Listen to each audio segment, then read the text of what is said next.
and welcome to the third of the talks on German history between 1815 and 2015. Now we're looking at the post-Bismarckian world and the pre-First World War world of Germany, effectively 1890 to 1914. This was a period of great change, and when is history never a period of great change? But in terms of Germany, we're starting to see fractures in that society, both in terms of idea what it wanted to be and in terms of what it was becoming. Essentially, Germany saw itself, or certainly Prussia saw itself, as a militaristic society, and its history is focused on this. With, for example, Frederick William I, the king, one of the kings of Prussia, seen as the soldier king, and his son Frederick II, who expanded Prussia's borders through war, also known as the Great. Although, having said that, he was also seen as quite an aesthete, often seen as a musician and a philosopher as well. So there is some tension in this idea of purely militarism and Prussia. As one person, von Schrutter, commented, Prussia is not a country with an army, but an army with a country. And certainly, on the face of it, this would be the case. Basically, you have the army, which was seen as a centre of society, the fact that every male between the ages of 17 and 45 was eligible for military service, and that to be in uniform was to have a great deal of respect from fellow Germans. The army was an important unifying institution and focus of patriotic feeling, especially in this new unified Germany. The officer corps still dominated by the aristocracy, although that was becoming less and less as time went on, and they had freedom from parliamentary oversight. In other words, they effectively functioned as a state within a state, which becomes one of the major problems, of course, in Weimar. They had direct access to the Kaiser and saw themselves as above the civilians and politicians. David Stone, historian, says that because of the lack of war after 1871, this led the officer corps to focus its energies on preserving its social status and political influence of the army. Remember, it went through a number of wars throughout the 1860s and early to 1870s. Because there was very little war, it needed to do something. So was it a military society? Well, in 1913, 70% of the officers and 50% of the colonels and generals were from non-noble families. Now that was a move away from this idea of the young aristocracy being completely dominant. Having said that, there was a great deal of criticism coming both from the left-wing press, which was quite powerful, satirical novels criticised the behaviour of officer corps, and the Zeebrugge affair in 1913, which was an affair where in Alsace-Lorraine, one of the areas taken over from France in 1870, 1871, the German officers there were very critical of the local population and almost said that you could do what you want to the soldiers. This then raised a lot of questions and protests within both Alsace-Lorraine and leading on to Germany itself. Having said that, this was more of a Prussian than a German phenomenon. The Bavarians, who were southern Germans, routinely mocked Prussian militarism. For them it was bizarre in many ways. Germany was, and also be aware that Germany was not the only nation in Europe where the army and navy was held in high esteem. Only look at Britain at this time too. The Kaiser, he made the court an important place in imperial society and politics, and this court, which was very heavily influenced by the military, had access directly to the monarch. It presided over an a political system in which the imperial court successfully established primacy over other sources of power. What you needed to make sure, if this was going to function properly, especially in the way that the Kaiser envisaged, you need to have a Kaiser who was pretty much an omnipotent autocrat. However, he was a bit too much of a playboy for this to happen, and therefore, as structuralist historians who are basically trying to see how society and political and economic factors determine the way the structures of society function, they said that after Bismarck there is a power vacuum, and that they needed somebody to fill that role. If it wasn't the Kaiser, then it's the Prussian elites, the Junkers, the officer corps, the judiciary, and the senior bureaucrats. Major changes are going on in society, both mainly brought about by industrialization, and the rise of different social groups meant that these these old elites tried to hold on to power to try and preserve something, not just themselves but also their idea of Germany.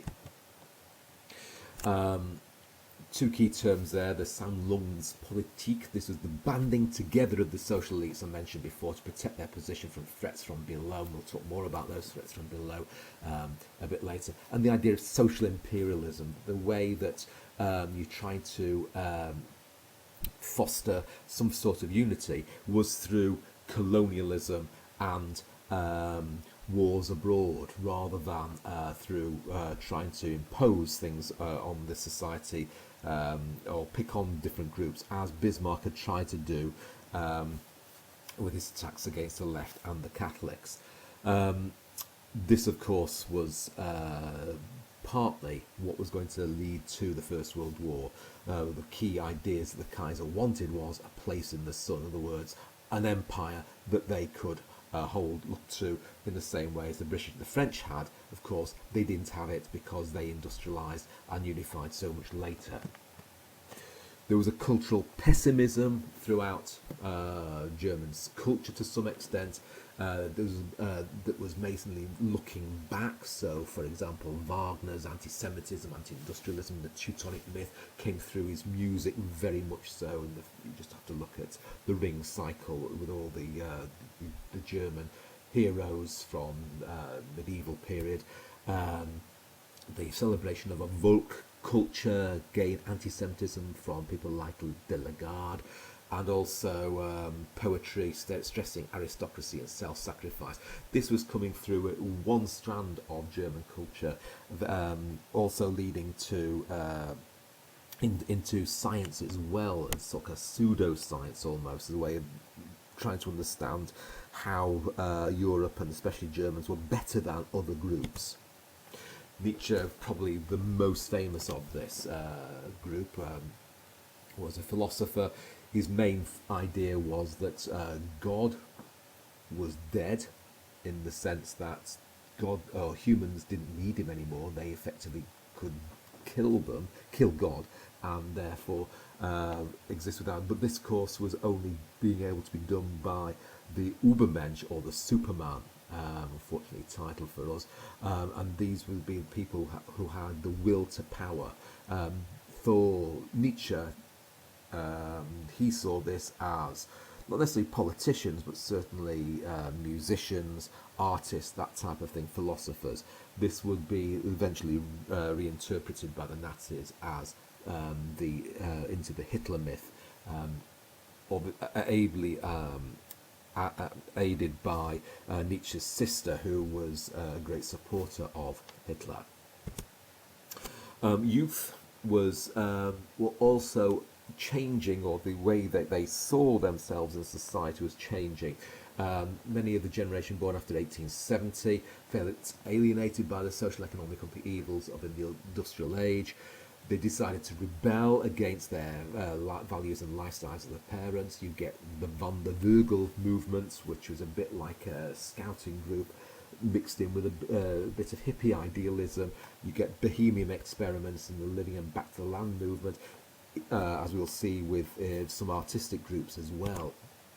Education at this time is becoming a political battleground. For many, it wasn't enough that the old gymnasium would be purely for the elite. There had to be new ways of harnessing these new elites that were coming through, both in the middle classes and into the civil service. And so new schools had to be created. The Real Gymnasium and the Oberrealschulen began to replace the old gymnasia, rather than emphasis on Latin and Greek. Emphasis on the natural science and technical subjects, greater higher education, much more coming through. and also technical colleges. These were the people who were being educated, so there was a great deal more engineers, understanding of the world. And this was actually seen as a threat, for example, in Britain, because they didn't have as many technical minded people themselves. And this is beginning of this idea of the Germans being very technically minded, being good at engineering.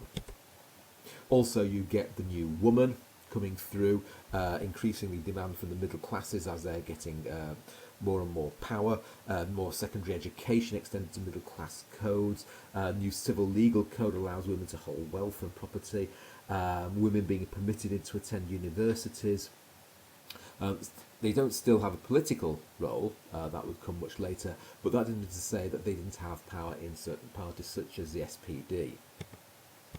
Sexuality, you begin in, this was again not just happening in Germany, but was seen to be happening across Europe, but also focused on certainly German speaking parts of the world, both in Austria and Germany. There was a crisis of masculinity, partly because of the new woman.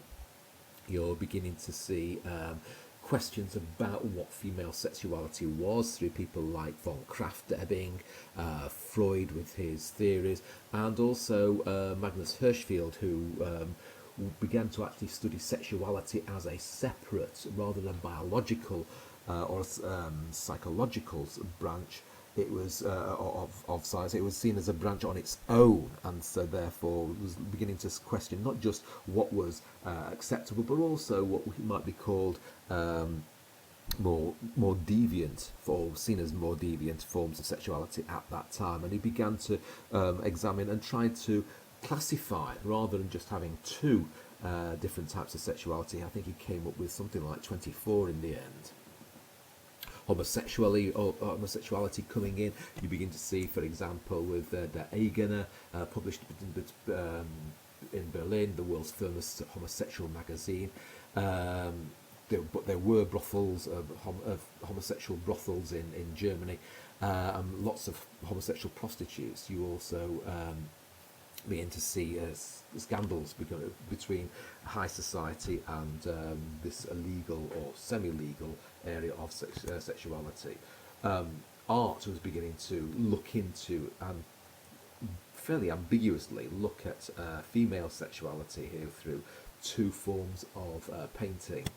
We mentioned Hirschfeld before. Krafft-Ebing was a psychologist who began to look at, but also criticised, rather than Magnus Hirschfeld, who was much more accepting of different forms of sexuality. Krafft-Ebing, who was much more critical of it, especially he began to identify things like sadism and masochism as a form of psychosocial psychosis.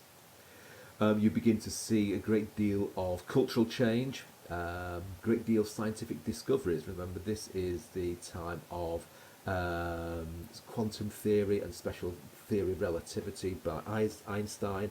You begin to see changes in art with the Munich Secession and Berlin Secession. You get to see new artistic movements, especially through expressionism, like the Blue Reiter movement and the Die Bruch movement. You get the Deutsche Werkbund, a national association of artists, designers and architects founded in Munich, inspired by the English arts and crafts movement. Again, remember, this is almost looking back to pre-industrial times, about aesthetic high standards rather than mass-produced machine goods. Here we have examples of German expressionism, Der Blue-Leiter by Wassily Kandinsky, and paintings by Franz Marc.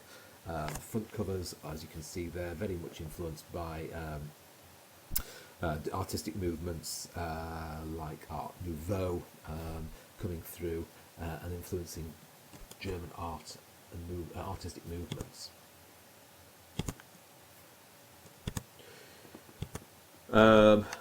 You begin to see more and more popular culture, mass entertainment, magazines, electric lighting, dance halls and cabarets. You begin to see the first moving pictures very quickly from France into Germany, and by 1914 there were 300 cinemas, in Berlin alone 3,000 throughout the whole of Germany. Sport was a key thing. This was coming through, especially with cycling and boxing, and also football for the working classes, mainly encouraged by, well, not just the SPD, but all groups or political groups as well, seeing this was good for the working classes.